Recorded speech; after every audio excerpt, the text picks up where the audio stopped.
Good evening, America. Happy Monday. Welcome to the latest edition of Just the News, No Noise. I'm your host, John Solomon, reporting to you as always from Washington, D.C. and the WiredToFishCoffee.com studios. Wired to Fish Coffee is the official coffee of Just the News, and right now you can go there and get a 10% discount just by using the promo code Just News on all the coffees. There's also an autographed book, a little bit of coffee, a little bit of reading you can do. Go check all those great offers out at Wired2Fishcoffee.com. Use that promo code Just News to get 10% off whatever you buy.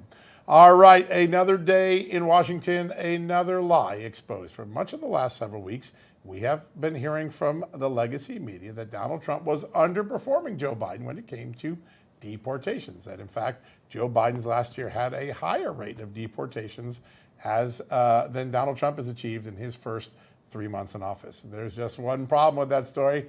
The statistics are a little bit rigged. Well, actually, just outright inflated. Let me tell you how. In the last year, Joe Biden was counting all turnarounds at the border, meaning people that showed up at the border, didn't get to the interior country, and the Customs and Border Protection Agency said, go back home. He was counting those as deportations. In fact, 80% of all of the deportations that Joe Biden took credit for were actually just turnarounds. People who had not gotten to the interior country, were in the border region, and got sent back home by the Customs and Border Protection. Now, take that statistic out and then match President Trump to President Biden. And guess what? Donald Trump is outperforming Joe Biden on deportations by a margin of 5-1. So don't trust those media the next time you hear that, at least not the legacy media. Trust Just the News and Real America's Voice. We've got some other news for you. I want to just touch on this briefly. Tomorrow, President Trump will come face to face with the Prime Minister of Canada. And he is an interesting fella, as you will wake up to in the morning. We'll have a story here at Just the News. Prime Minister Mark Carney, he once suggested, and I'm not making this up, we're actually going to deliver the receipts. He suggested that he would like to prosecute Americans for sedition if they donated to those truck drivers who had those COVID-19 vaccine protests. Remember, they were honking their horns. Apparently, honking your horns in Canada could amount to sedition, and funding them could make you a seditionist as well. We're going to give you all the goods, the specific words that Mark Carney used just on the morning when he's about to meet with President Trump. Don't be fooled. He sounds like a centrist right now, sounds like a Canada First politician, but for most of his life, he's been a far-left ideologue who not only wanted to pursue protesters as seditionists, but also wanted to get rid of gas and oil under the Net Zero UN program. We'll have more on that later in the program, but first, it's a great time to turn to my amazing co-host Amanda Head, who has a lot of other headlines, right? Indeed, John, yes. So thanks to the leadership of Trump-appointed officials like Elon Musk at the Department of Government Efficiency, taxpayer-funded torture of beagles is finally being shut down. The NIH's closure of its last in-house beagle lab marks a major victory for ethics, transparency, and fiscal responsibility. Democrats turned a blind eye while Washington elites funded horrific experiments on man's best friend, and it took an America First administration to say, enough is enough. And in some immigration news, the Department of Homeland Security is taking bold America First action to cut waste and enforce the law. In a strategic move to save taxpayer money and streamline enforcement, DHS is offering voluntary departure options for illegal aliens, covering flights and offering a small stipend at a fraction of the cost of arrest and detention. Now, the numbers speak for themselves. Traditional deportation costs the government over $17,000 per person. So that would be a normal arrest, detain, and deport operation, while Trump's plan slashes that to about $4,500. That's a 70% savings for taxpayers, all while upholding immigration law and protecting American communities and giving those willing to self-deport the option of coming back the legal way, which of course would not be an option available to those who don't leave voluntarily. And finally, music mogul Sean Diddy Combs arrived in federal court this morning as jury selection began in his very high-profile sex trafficking trial. Combs faces serious allegations of abuse and exploitation spanning his decades-long career in the entertainment industry, and if convicted, he could face a life sentence. Hollywood facing a lot of drama with that, and of course, John, the president floating the idea of 100% tariffs for films made outside of the U.S. That's a big one, too. I heard Hollywood's squealing all day today. Yeah, we'll see how that works out. You know, back in the show, just before Election Day 2024, we had President Trump on briefly, and he said, I'm going to seriously consider banning gain-of-function research. And he did it. Today he did it. And we put it on an article last week about that. We did. Yep. You were ahead on it. Yep. And we've been ahead on this issue all the way. Another one of the many things that he's delivering on, not only campaign promises, but on medical safety. Now, we're very lucky to be joined at the top of the show today by a congresswoman who's also a doctor. She represents the great state of Iowa, Congresswoman Marinette Miller-Meeks. Congresswoman, good to have you back on the show. Wonderful to be with you both. All right, I want to start with a couple of those science and medicine announcements today. The president officially signing an executive order banning gain-of-function research, something that Anthony Fauci seemed to be fond of, and also ending the practice of using beagles in scientific research that really didn't have any human benefit. Love to get your reaction to both of those at the top of the show. Both of these things are great. As you know, that there was a pause in gain-of-function research. And then after the 2-year pause, Dr. Fauci really was instrumental in getting the pause lifted. And we, of course, now know that's because there were grants going to EcoHealth, which was supporting gain-of-function research and Wuhan Institute of Virology in Wuhan, where the SARS-CoV-2 virus originated from. So no surprise there. As far as the beagles, I still remember very fondly Uno, winning the Westminster. Great that they have stopped the medical research of these animals, these beagles. These were fatal experiments, fatal experimentation. And I'm surprised it took this long, but kudos and props to President Trump for both ending gain-of-function research and ending this type of animal experimentation. Congresswoman, I heard from someone at White Coat Waste told me that PETA sent flowers to Dr. Jay Bhattacharya in the wake of this decision. Now, what I heard from White Coat Waste is that PETA had virtually nothing to do with this. In fact, PETA actually criticized their work in trying to get this stopped. But putting all of that aside, is there a chance that when it comes to animal rights advocacy, which a lot of people I think associate with the left side of the aisle, maybe there's a coming together of minds? Well, we certainly passed animal cruelty laws in the state of Iowa. This is something that is a bipartisan issue. Nicole Malliotakis, one of the representatives I work with, who's from New York, is a strong advocate for, the humane treatment of animals. And so, yes, I think that you'll find that, anytime there is animal research, there has to be precise indications for what we hope to gain and why it needs to be done with an animal. And I think today, with all the genetic opportunities we have, there's less and less, I think, support and justification for animal research, especially on man and woman's best friend. Yeah, no doubt about it. Congresswoman, I want to talk about tomorrow. Tomorrow's a big day. Canada's Prime Minister, newly elected, coming to meet with President Trump after just winning the election. He is a pretty far left guy. He sounds like a centrist today, but he was the head of the net zero movement that tried to get rid of gas and oil. He, in 2022, wrote an op-ed saying he'd like to punish Americans for sedition. That's his word, not ours, because they donated to the truckers who were honking at the border for better COVID-19 policies. What should Americans know about Mark Carney that maybe the media isn't telling them?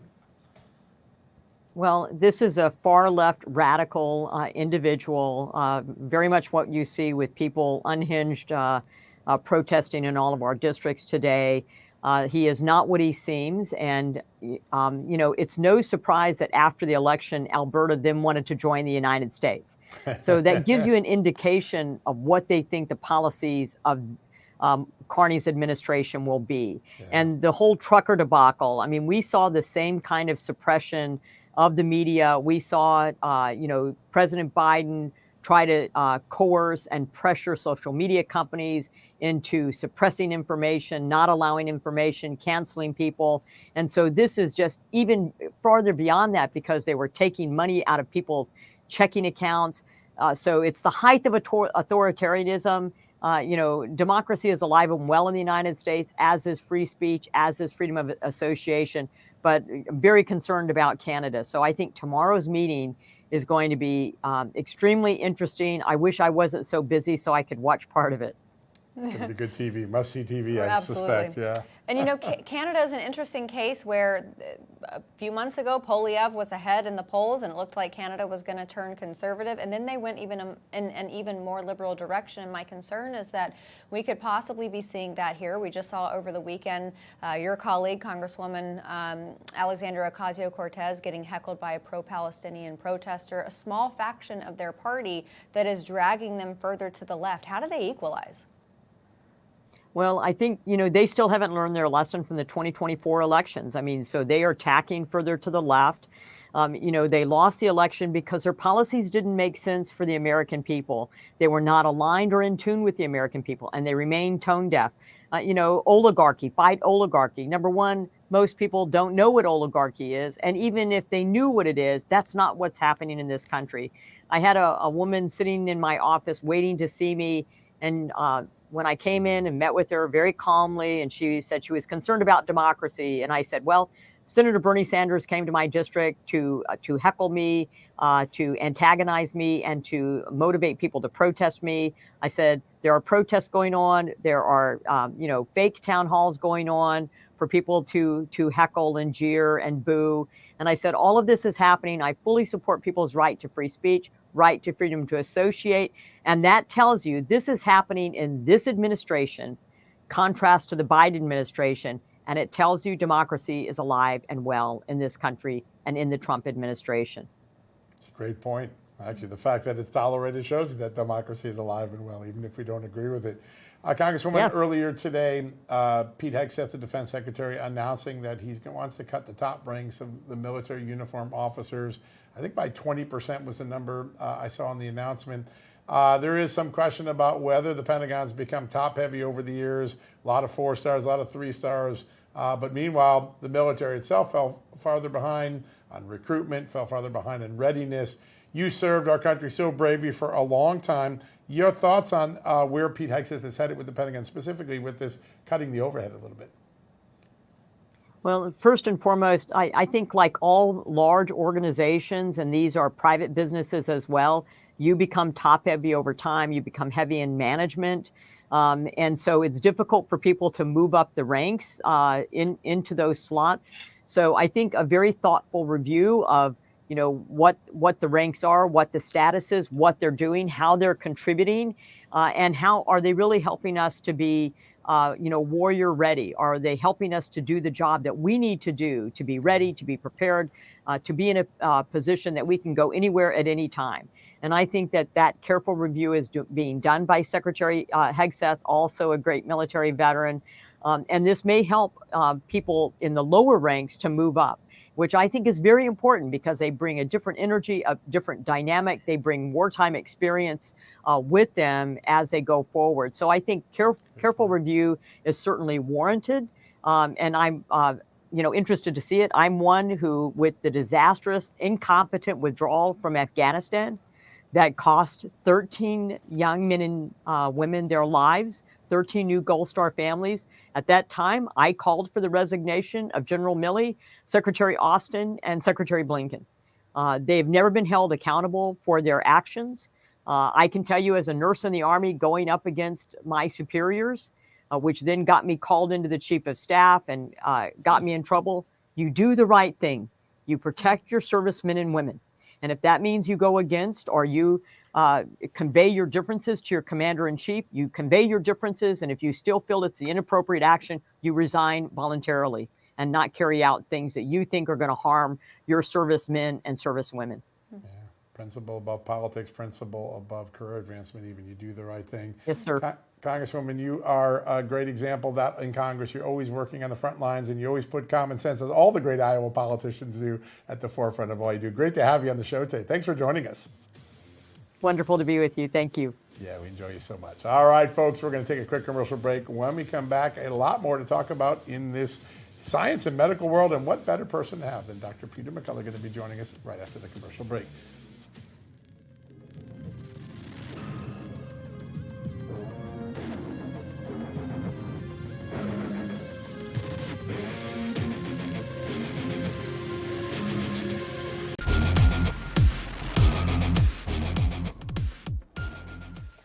Welcome back, everybody. We are going to stay on the topic of health and medicine, but John, I want to chat with you for a moment about what we were just talking about during the break. President Trump meeting with Prime Minister Mark Carney tomorrow, and I've had this sense all along, and I know you confirmed this, that President Trump did actually want Carney to win.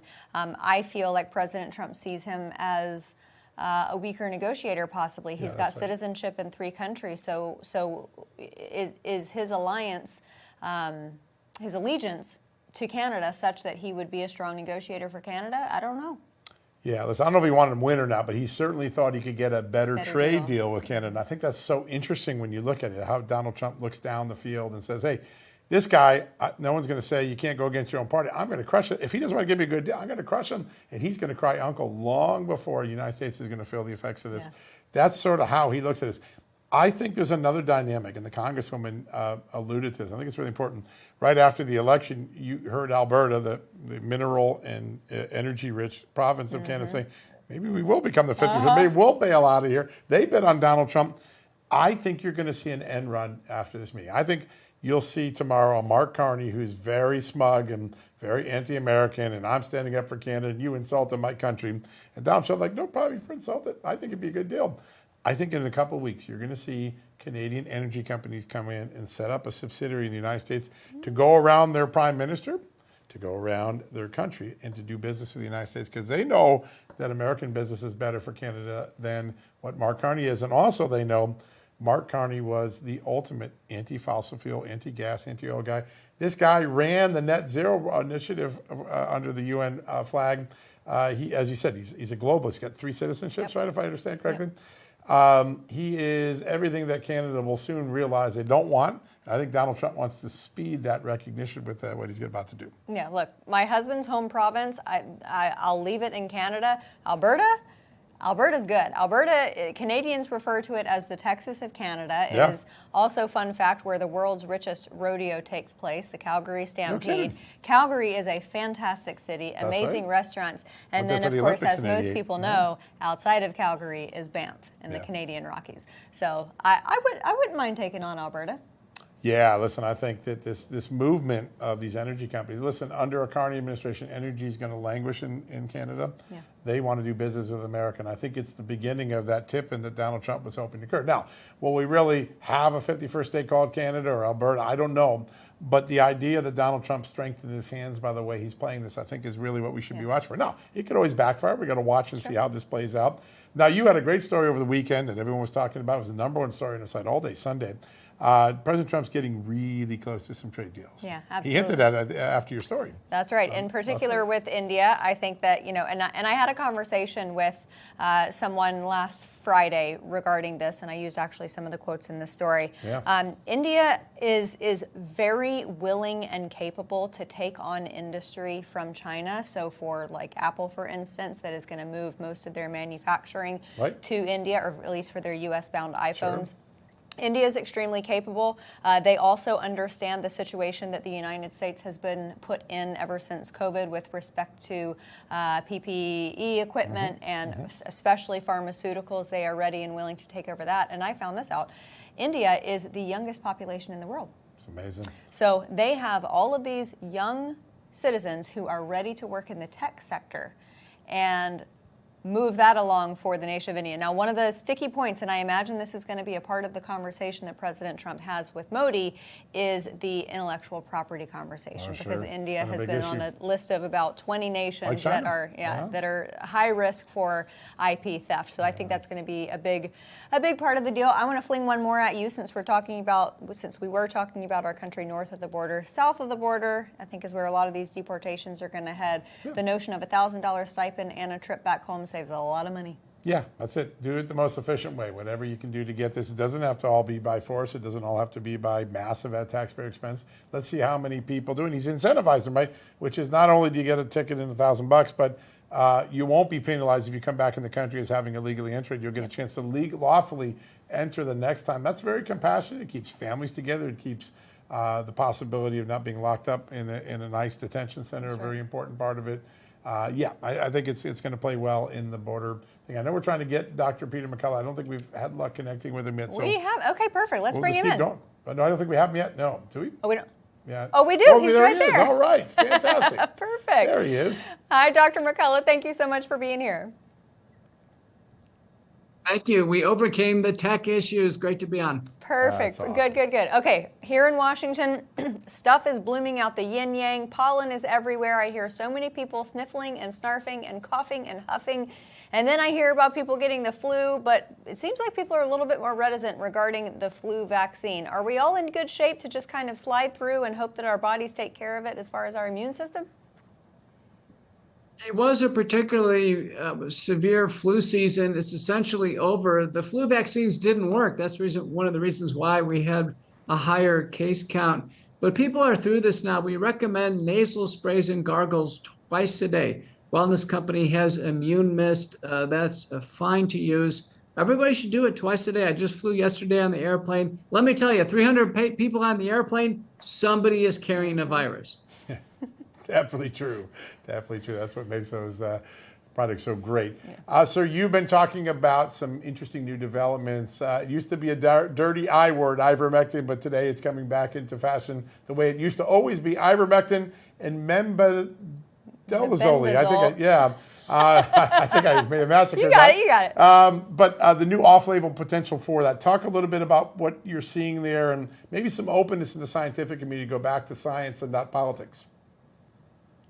First, let's take the on-label use of ivermectin and mebendazole. They're antiparasitics. You know, the CDC has been telling us for years that parasite infections are probably underdiagnosed in Americans, particularly sushi eaters, people traveling. We have so many different circumstances. Those drugs are indicated for parasitic infections or even what's called a parasite cleanse when they're suspected and we can't nail down the genus and species. But the off-label use now, based on growing amounts of critical information, is actually in cancer care once everything else has been done in terms of conventional treatment. Wow, that's incredible. Huge. I want to go back to the parasite thing for a moment. I also heard from a veterinary friend of mine that if you let your dogs or cats lick you on the face, then you're also probably at high risk for some type of parasite. Do you think that it's wise? Is it just a good health protocol to do a parasite cleanse, even if you don't really know if you have one? The CDC characterizes these infections as difficult to diagnose or underdiagnosed. Patients should see a doctor, have formal parasite testing, what's called ova and parasite testing. However, there are certain infections, particularly the waterborne infections, that really essentially aren't readily diagnosed. So, drinking stream water, for instance, getting abdominal pain and diarrhea, I can tell you that's probably Giardia. Go eat sushi and end up having abdominal pain, cramping, fever, weight loss. It's almost always a parasite infection in the salmon, believe it or not. So there, an empiric use of a parasite cleanse under doctor's direction at the Wellness Company is very reasonable. Doctor, you've been writing so brilliantly on Substack. I read all the time. You've had some really interesting observations about the early tenure of U.S. Health and Human Services Secretary Robert F. Kennedy. He's addressing the rising prevalence of autism. He's reorganizing the department. Today, President Trump got rid of gain-of-function research, something I know you're going to be happy about. Could you give us a little sense of what you think this administration is off to on the health front? Boy, the first 100 days have been like a whirlwind. Things that were low-hanging fruit were these food dyes, which advocacy groups have been wanting to get these out of the food supply for years now. Finally, they're gone. The CDC dropped a bombshell in terms of the autism epidemic, and RFK used the right word. It's an epidemic, and now an all-hands-on-deck investigation into what are the risk factors for autism. We've got to slow this down now.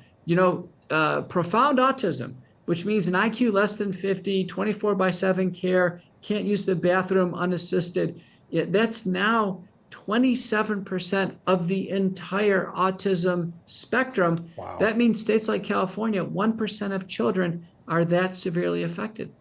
God, this is profound. I just want to start back where we began with regards to the gargle and the nasal spray. I know a lot of people are going to have questions about that. They can find that on the Wellness Company website. Yeah, Wellness Company features Immune Mist as a set of products, but there are a whole range of products. Some of my favorites outside the wellness company include Xlear, Xlear, and Spry, Spry. It has to be comfortable. It's got to be done every day. Don't wait until you're sick. Absolutely. That's really smart. And the emergency kits have ivermectin in them as well, right, sir?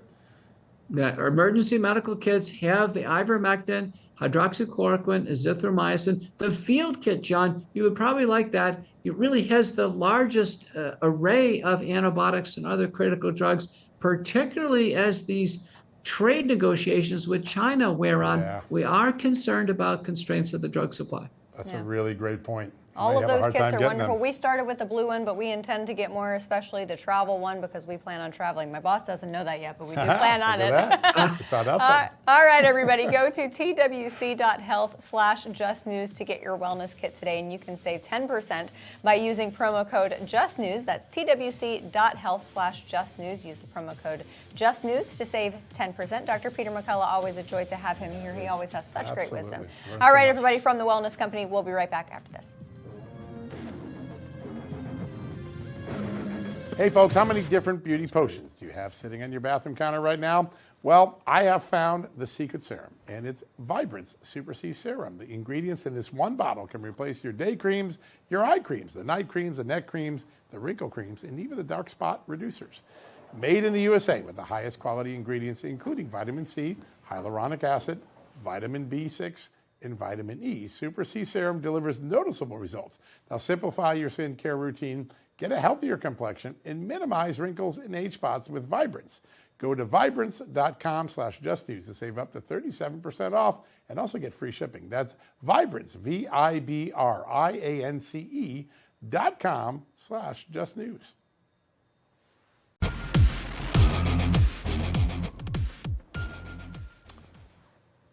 Welcome back, America. Tomorrow's going to be a big day when it comes to North America. President Trump will be meeting with the Canadian Prime Minister Mark Carney. As we've been talking about, a lot to learn about him. It'll be the first time Americans get to know him. Probably going to be a pretty colorful meeting, if I have a guess. But beyond the politics tomorrow, there are significant issues that join our two countries together. Here to discuss that and the opportunities and the challenges ahead is the Executive Director of the Center for North American Prosperity and Security, Jamie Tronis. Jamie, great to have you here. Thank you for having me. All right, I think tomorrow you're going to see two leaders pretty dug in on where they are. They might be cordial in public, but behind the scenes there's going to be some arm wrestling. If there isn't an obvious deal to be made between the two, where do places like Alberta, the industries that rely on America, where do they go? What things can they do to keep a constructive dialogue in business going? Yeah, I mean, the businesses, especially the energy sector, is going to be watching this meeting extremely closely. I don't think Canadians have watched anything so intently since a playoff game. Yeah. You know, it's a real nail biter, and people are really tuning in tomorrow to see how this goes. But that being said, I think the energy sector has some very legitimate concerns, particularly when it comes to the promises that Mark Carney has made. And, you know, the number of pipelines that the Liberals have canceled just over the last 10 years, the lost Liberal decade, as many refer to it, really is a test for Mark Carney to show that he's different than Justin Trudeau. Because from what a lot of people were seeing on the campaign trail, he really didn't seem all that different from Justin Trudeau. And a lot of the same cabinet ministers are still the same people that are in cabinet. So I know that we're going to have to see what Canadian energy businesses do, if they're looking to maybe move some of their drilling, and how they start exploring things, and where they're going to look to move their product if we can't build pipelines anymore in Canada. That's a good point. Do you anticipate that they could bring subsidiaries to the United States and then maybe straddle the border or even come over completely? Certainly they could bring subsidiaries, and in fact a lot of them are already transnational companies, and a lot of them are already shipping natural gas, oil, LNG across borders as I sit here, you know, enriching our two nations and keeping the lights on. And I hope that that continues, I sincerely do, because it's for the better of our both countries, and it keeps us as a North American power strong. Yeah, we need each other. I mean, the truth of the matter is we work better as a continent when we're America and Canada are functional. There is a lot of talk, and I didn't know this until last week or so, a lot of talk and excitement inside the Trump administration, particularly the Energy Department, on the possibility that maybe, even with all these differences now between Trump and Carney, that a natural gas pipeline coming from Canada, coming all the way down maybe to Houston, is a possibility. Are you seeing any of that in the research you're doing? Yes, absolutely. I think that Canadians really need to get the natural gas to market. And if Carney cannot get it together to build a gas pipeline or an energy corridor in Canada, why wouldn't we ship it to the United States? It's our biggest economy. It's our biggest market. Americans buy a lot of natural energy from Canada from various different sources. Right. Natural gas shouldn't be any different. So I think there's a strong will amongst the people, particularly in my province, which you were talking about Alberta, earlier. right? Yeah. Of Alberta, to bring that natural gas to market. Yeah. You guys have really good beef in Alberta, too. I hear a lot of people making the argument about timber. Because we don't want deforestation, any more deforestation here in the United States. So timber is a part of the conversation as well, I would suspect? Yeah, absolutely. Timber is a big issue, and particularly because some of the types of trees that we have in Canada really don't grow well in the United States. And the different qualities of lumber, I mean, I could get into all of that, but it is really important that that the United States have access to quality timber for the variety of different building projects that America really needs to start kickstarting now when we have the A builder in economy. the office. Exactly, a builder in the office, so you need the raw materials. Yeah. Yeah, so important.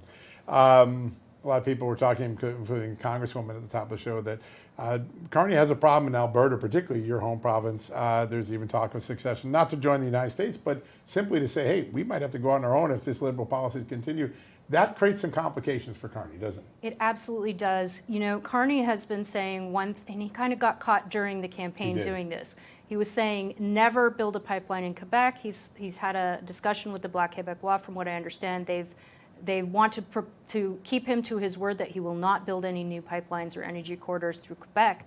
But that means that Alberta can't get its product to market. And Albertans have suffered. We've had 10 different projects canceled just in the last Liberal decade alone. Crazy. And it's time to start getting that product out. And if Canada isn't going to do it for Alberta, then Alberta's going to have to start thinking about what does that mean for us? Yeah, and so that's a lot of political pressure for Mark Carney to balance, not just the discussions here with the United States, but how does that function back home? How does he keep Canada united and strong and willing to negotiate as a whole? It's really difficult. So I will be watching very closely tomorrow. That's going to be fun. Obviously, this meeting tomorrow, tariffs, trade deal, main purpose of the meeting. But I want to rewind to the original purpose of the tariffs, immigration from our northern border. Do you think that's going to be entered into the conversation or the record tomorrow? It's possible. Immigration actually from Canada for the previous time during Justin Trudeau, the last 3 years of Justin Trudeau's prime ministership, it had increased. There's illegal crossings that had increased 600% in 3 years. That's amazing. Now, of course, it's not the issues that we had at the southern border, but you would expect more from the northern border from your neighbors. And I had an op-ed in the Wall Street Journal about this that talked about this very issue.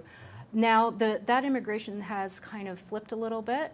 Canada had gotten the message and started to cut back, but still we're seeing people crossing the border. It has been diminished, especially in provinces, again, like Alberta and also Ontario, where they've really kicked up their border patrols and have hired Blackhawks and finally gotten things going to do the right thing and really be a strong neighbor. So important. Jamie, how can people follow what you do? Your think tank is so important. Thank you. Yes, you can follow us at snapssynapse.org. How about that? That's easy to remember. Great to have you here. We're going to need to rely on you a lot over the next year. A lot of big things coming up, but good to have you here, T. Thanks for joining us. Thank you.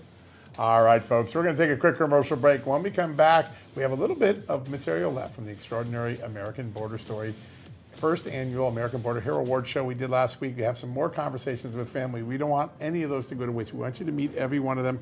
We're going to start with that right after these messages.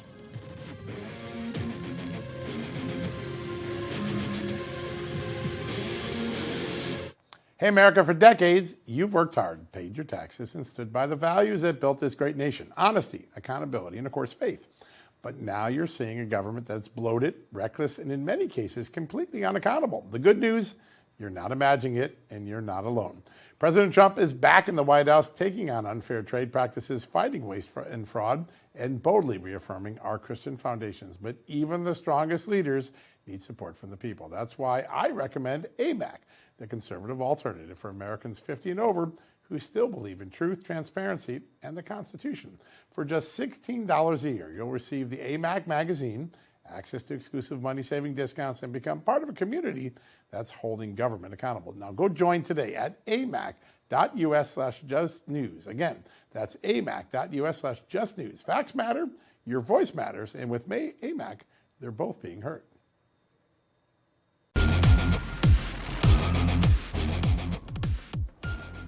Welcome back, everybody. We had a really wonderful time last week honoring the heroes who endured so much during the Biden border crisis. And we have some bonus footage with some wonderful families that lost loved ones to illegal immigration. You're going to love hearing their stories. Look, they're not happy stories, but it's important. Take a look.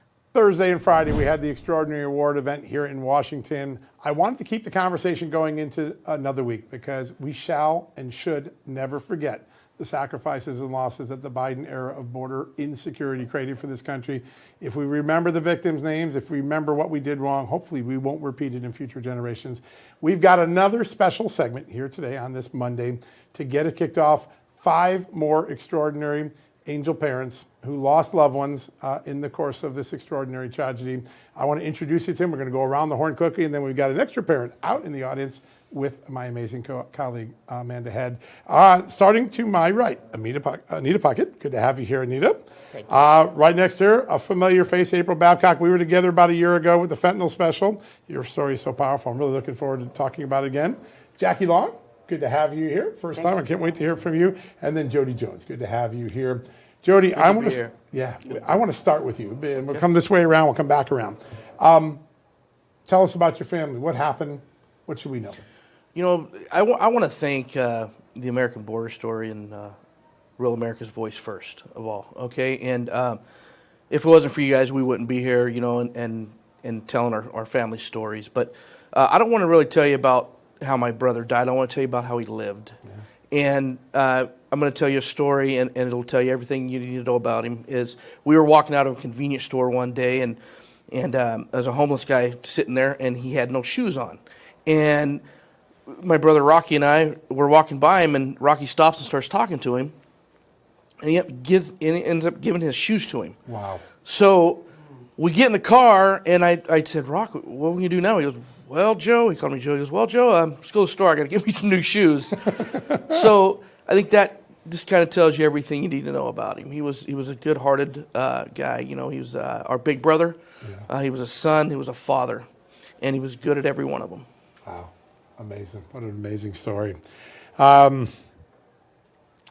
been thinking for the last few days about what we experienced last week. And Jackie, every one of you has gone through this journey. I want to learn about your family, what happened, but also where do you find the resolve? How do you get out of that hole when you get that incredible news?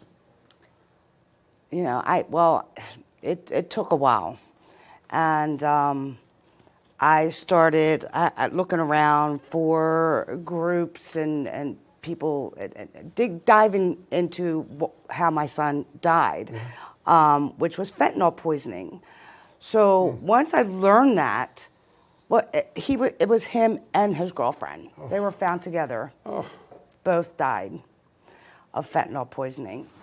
So I started really looking into it and just trying to learn about it. And I found Lost Voices of Fentanyl group. And I started seeing how devastating and the numbers of moms burying their kids and knowing that they all understood it. Realizing that she was what that fight was about, which is fighting the supply. Yep. Coming through the country through the open borders. Right. And it helped me turn my pain into purpose to join that army.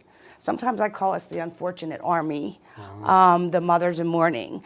But there's so many families. There's siblings and dads and cousins. Our family lost 2 of my cousins from fentanyl poisoning. And my son and his girlfriend. It's a beautiful photo. Thank you. And these are special photos. This is my son and Stephanie and Brian. Mm-hmm. And then these are just family photos. So it doesn't impact the mom. It impacts everyone. These are his brothers, his sisters, his nieces, and our football picture. Ryan was born on a Super Bowl Sunday. Wow. So that was something we did. We had we celebrated his birthday, and then we always celebrated his birthday on Super Bowl amazing. too. And the flowers are really special because I didn't like fresh cut flowers as a gift because they've always died. So even as a young boy, he started giving me these fake flowers, and I have every single one of them. So I always try to incorporate them in my photos. Pretty awesome. I'm so glad you brought him with you today. All right, April, the last time we were together, the only time I've ever cried on air. It was such an incredible night, but you still are in the fight every day. Tell us about your son. Yeah, so my son Austin, I want to show his photo. Yeah. This is actually the last photo I ever took of him. It was a week before Christmas of 2018. I took this photo, and there's so much to say, but so little time. I mean, he was a mama's boy. He was, he was the one, all his friends had to come to our house. He didn't leave my side. And I'll never let how he died define him. There's so much stigma behind drug use. Right. But what killed my son, I did for 20 years of my life, John. And I'm alive because fentanyl wasn't in the drug supply. That's right. I'm not saying it's a good choice to go out and use illicit drugs. My son, it was cocaine. I'm not condoning that. I'm not saying it's a good choice. But people should learn from mistakes, not die from them. And people that do suffer with an SUD should have an opportunity to get sober. And now with fentanyl, they're just there's no dying. chance. I mean, it's like they're running. There's been stories where some morgues have ran out of freezer space and they had to have the trailers come in. I mean, we're running out of body bags here. This is not normal, but yet it's a very common story. Wiping out a whole generation Yeah. of young Americans. Yeah. It's the number one cause of Absol- death in that age group. Absolutely, and it's unbelievable. just not normal, but very common. Last time I heard you remind me of this. It's not an overdose. It's a poisoning. It's a poisoning. It was intended to be yeah. a poisoning. I mean, there is zero safe dose of illicit fentanyl, That's and right. actually there's no safe dose of any illicit drug. Nope. All illicit drugs are actually a poison to your body. That's what's going on the inside of your body. You're being poisoned. Yep. Even the CDC has said illicit drugs is a poison to your body. When you die of alcohol, they call it an alcohol poisoning. Why are they calling these overdoses? There is zero safe doses of illicit drugs to consume. None. Hopefully someone's listening out there today or watching today and decides they're not going to go down that path because they just heard what you said, and I hope that's the case. Anita, tell us how your life got turned upside down. Well, this is Kevin, my handsome son. He was sure is. 27 years old. This picture was taken on 4th of July, 2021, and Kevin was gone 3 weeks later. And I think that Kevin's not the only victim of fentanyl poisoning. His whole family is, his brothers, his sisters, his grandparents, and Concentric there's circles of loss. Yeah, so for every 100,000 in this country that are dying from fentanyl poisoning every year, you can triple that. It's 300,000, 400,000 people are victimized by it. Yeah, you're right. So. Yeah, well, thank you for all allowing us to look and see what it does and also what it looks like to get off the mat and make sure it doesn't happen to someone else. You care that much to do it. We've only got about a minute left. I want to go quickly down the road backwards. I want to start with you, Anita. What's missing from the equation? What can we do better? Well, I think we're off to a really, really good start this year. So many things that we wanted are happening now. Number one, cartels being labeled as foreign terrorist organizations. Yeah, big moment. Of course, there's more to do. The border's being secured. That's helping to, control the flow of the drugs in the country some. One thing I would like to see is harsher penalties on dealers. I would like to see them held accountable when they cause a death. And, they're going that way, but not all states. Yeah, no. The state of Feds Maryland, may have to do it. state of Maryland, far and in between, do you see that happen? Yeah. April, what do we I know do? you said real quick, so we need fentanyl education and awareness in all schools, starting with kindergarten. That's right. We're using babies, toddlers, 4th graders, 5th graders, 6th graders. We need that education, all schools throughout America, and really we need to start collecting real data. They're still not testing everyone for fentanyl, and everybody laying in a hospital bed with hypoxic brain injuries Yep. that are in there because of illicit fentanyl, that's, when they're breathing on their own, so they end up dying from bed sores, infections, pneumonia, and that's how it's being calculated. So we don't have real data for these numbers. We don't, and we don't ever want a young kid picking up a pill on the floor in a hotel someday. No, and it's gone. happening. It's happening. It's happening every Yeah, I week. met We're a family losing recently. toddlers every week. It's insane. All right, Jackie, what are we missing? Really, what they said, the Foreign Terrorist Organization, fighting the supply. Yes, we do need more penalties and harsher penalties. And Maryland is such a tough state to get law enforcement or giving them the tools Yeah, that's to be it. able to get They're deprived of the tools. the job done. So, hopefully we're moving in a better direction. And I think we're off to a good start, as Anita said. Jody, last word from you. I would like to thank President Trump for what he's doing, and this might sound a little different, a little off the beaten path, but election fraud. I think we need to really put pressure on the blue states. California, I'm from California. He just signed the executive order. Same day ID or stop the same day registration. You need a photo ID. These are citizenship too. And the citizenship, yeah. These are key issues that we have to stop. Yep. And I guarantee you, in California, if those restrictions are implemented, there'll be a lot more Republicans winning, and they won't be these crazy Democrats, running the state. There's a supermajority in California. And it's really not like that because there's so many Republicans in California. We need to control our elections and get the fraud out. And he's onto something. He knows what he's doing. It's just they're blocking him left and right. But President Trump, we're with you. And we understand what you're doing and we love you. All right, everybody. We do have a little bit more of that footage that we want to air for you. We're going to do that tomorrow night, though, because we want to dedicate the proper time for that. So we're going to wrap up with a few stories on the other side of these messages.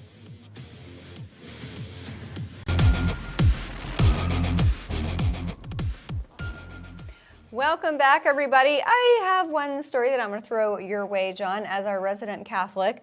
I was Yes. curious if you were one of the Catholics who was offended by the White House account posting an AI image of President Trump as the pontiff. No, I don't get offended easily anyway. You don't. So, no, That's true. I've had that, yeah. I think some people did, thinking, he was suggesting he should be Pope. I think it was just his way. He was reposting someone else's content, Yeah. just, showing his reverence for Catholics in the church. That's my guess of what it is, and that's what I think he said it was. But I don't think it was an intention to offend or to suggest he's going to be the next Pope. He's not even Yeah. Catholic, so we know Right. that's not the case. I think it was just, an effort to let Catholics know that he understands the faith. And but big days ahead for the Vatican. I was going to ask, how long do you think before we see white smoke? It's hard to tell, right? I mean, it's really hard to tell. They had a lot of big issues. We had a great story this morning by Jerry Dunleavy. This Pope, the prior Pope, Pope Francis, made a deal that allowed China basically veto authority over which Catholic prelates are in China. A lot of people concerned about the independence of the church on that. Does the new Pope address that? Does he reverse it? Does he sustain it? There are some big issues that Francis had. Francis invoked a lot of conversation, which that'll be his legacy. But there isn't solutions on a lot of the things he started the conversation on. Do you anticipate that they will move back more in maybe like a John Paul direction? I think it could go either way. Remember, 3/4 of the current cardinals who will pick the next pope were handpicked by Francis. Right. So they typically reflect his more liberal view of Catholicism. But they're also smart people, and maybe they'll sense that there's a disconnect between the leadership and the base of the church. So you have to wait and see how that plays out. Yeah. All right. Dr. Marty Makary over Yes. at the FDA announced something interesting today. Here in the United States, pharmaceutical manufacturing and labs, they typically have a very, very stringent inspection process. It's on a surprise basis, so you have to make sure all the T's are crossed and all the I's are dotted and you're on your P's and Q's and all those other analogies I can use. For foreign labs, it's not that way. That's They right. have scheduled visits, and Right. Dr. Marty Makary said that ain't going to happen anymore. These are going to be surprise visits and inspections, so better make sure you got everything good. We should treat foreigners who want access to the market the same way we treat Americans who have access to it. I think it's good. It's just a fairness issue, and it'll probably result in much better safety. Yep. All right, I did just see something a few minutes ago. Michael B. Jordan, filmmaker in Hollywood, was named in the first day of the Diddy trial, and I imagine that they're probably starting with the smallest fish and maybe going towards the biggest, so we'll see if Diddy has a whole lot more to say, because he says he's ready to take the stand. Canadians are going to be watching Donald Trump. Most Americans are watching. Going to be watching Diddy. That's right. That's how that's working here, yeah. Anyways. All right, everybody. Thanks so much for joining us tonight. We'll be back here tomorrow night at 6 p.m. Eastern.